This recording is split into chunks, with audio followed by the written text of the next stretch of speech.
ఉమ్మడి కర్నూలు జిల్లాలో భారీ వర్షాలు కురుస్తున్నాయి. దీంతో పలు మండలాల్లో వాగులు, వంకలు పొంగి ప్రవహిస్తున్నాయి.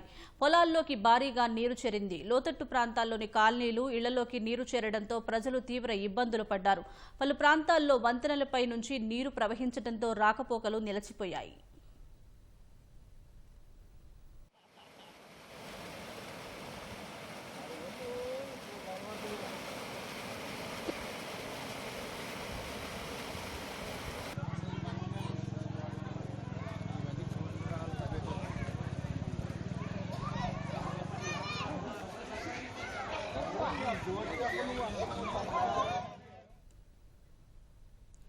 ఉమ్మడి కర్నూలు జిల్లాలో వర్షాలు దంచుకొడుతున్నాయి. ఆత్మకూరు మండలంలో సిద్దాపురం అలుగు పొంగటంతో కర్నూలు, గుంటూరు మార్గంలో రాకపోకలు నిలిచిపోయాయి.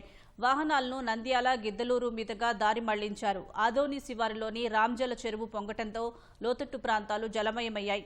దేవనకొండ మండలం పొట్లపాడు గ్రామంలో హంద్రి ఉగ్రరూపం దాల్చడంతో పంట పొలాలు నీట మునిగాయి.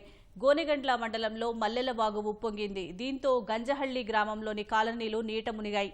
ఎమ్మిగనూరు పట్టణంలోని గాంధీనగర్ జల దిగ్బంధంలో ఉంది.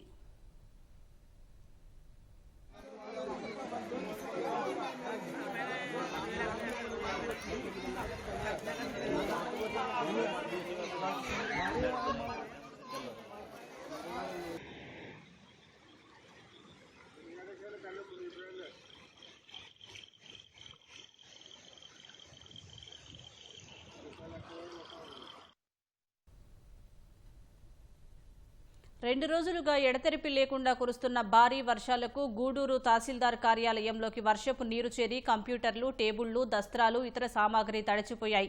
దీంతో ఉద్యోగులు విధులకు తీవ్ర ఆటంకం ఏర్పడింది.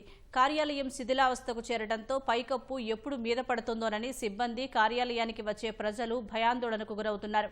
వెంటనే సంబంధిత అధికారులు కొత్త భవనం ఏర్పాటు చేయాలని కోరుతున్నారు. గోనెగండ్ల మండలంలోని గాజుల దిన్నె ప్రాజెక్టు భారీ వర్షాలకు నిండుకుండలా మారింది. ఎగువన కురుస్తున్న వర్షాలకు ప్రాజెక్టులోకి 15,000 క్యూసెక్కుల నీరు వచ్చి చేరుతోంది. ప్రాజెక్టు నిండటంతో 4 గేట్లు ఎత్తి దిగువకు 13,000 క్యూసెక్కుల నీటిని విడుదల చేశారు.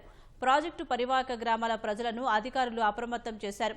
ఆదోని పట్టణంలో రాత్రి నుంచి ఉదయం వరకు ఏకధాటిగా కురిసిన వర్షానికి రామజల చెరువు పూర్తిగా నిండిపోయింది. దీంతో ఆవుదూడ వంక ఉధృతంగా ప్రవహించింది. ఆదోనిలోని లోతట్టు ప్రాంతాల ప్రజలు తీవ్ర ఇబ్బందులు పడ్డారు. చాలా వరకు ఇళ్లలోకి వర్షపు నీరు చేరింది. బసాపురం గ్రామంలోనూ వరద ప్రవాహం ఉధృతంగా ఉంది.